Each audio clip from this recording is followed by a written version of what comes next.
Mesdames, Messieurs, bonjour à toutes et à tous. C'est un réel plaisir pour moi de m'adresser à vous aujourd'hui pour introduire ce beau projet Maison gourmande et responsable.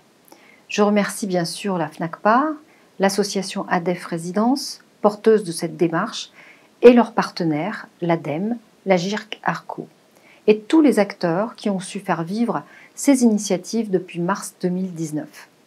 Je vous remercie pour votre dévouement, pour votre engagement, au service d'une cause qui nous concerne tous, mais qui n'occupe que trop peu, et je le regrette, l'espace politique. La dénutrition est en effet un enjeu considérable, essentiel pour les personnes âgées, quand on sait qu'un quart des personnes âgées de plus de 75 ans est touché. Ces chiffres nous font mal, ils nous questionnent, mais je le crois profondément, c'est collectivement que nous pourrons durablement y remédier. Lors de la première semaine nationale de la dénutrition, j'avais eu l'occasion de rappeler à quel point cette question était avant tout une question de prévention. J'en suis convaincue, c'est en mobilisant et en sensibilisant tous les acteurs, familles, voisins, associations, professionnels du médico-social, que nous saurons mieux répondre à ce défi. En ce sens, le 4e programme national Nutrition Santé pour 2019-2023 intègre la lutte contre la dénutrition dans ses objectifs prioritaires.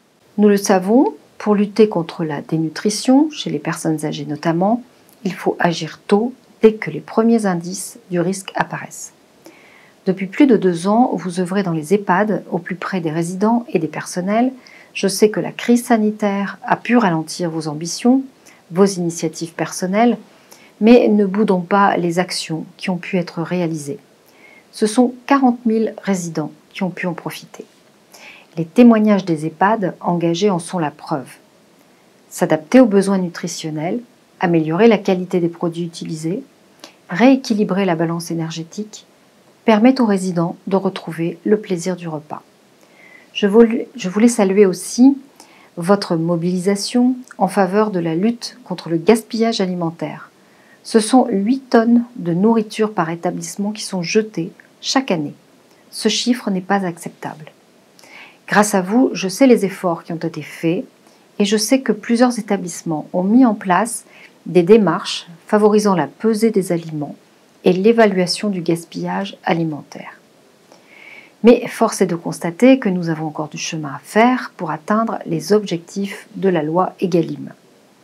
Ces expériences sont très encourageantes et d'autres pays s'y engagent également, comme le Danemark, où j'ai récemment visité des établissements qui ont fait de la qualité de la nutrition et du plaisir de cuisiner et partager un repas un élément central de leur projet collectif de vie.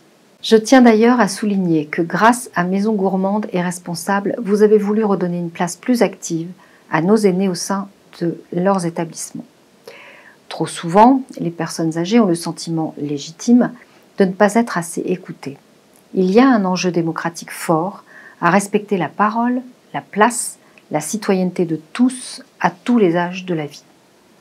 Il me reste à vous remercier à nouveau pour les travaux que vous avez menés durant ces 2 années, dans un contexte sanitaire qui, nous le savons, tous n'était pas favorable, mais qui, grâce à votre mobilisation pleine et entière, ont su améliorer le quotidien de nos aînés. Soyez à nouveau convaincus de mon engagement et celui de l'État sur cette question. Je vous remercie.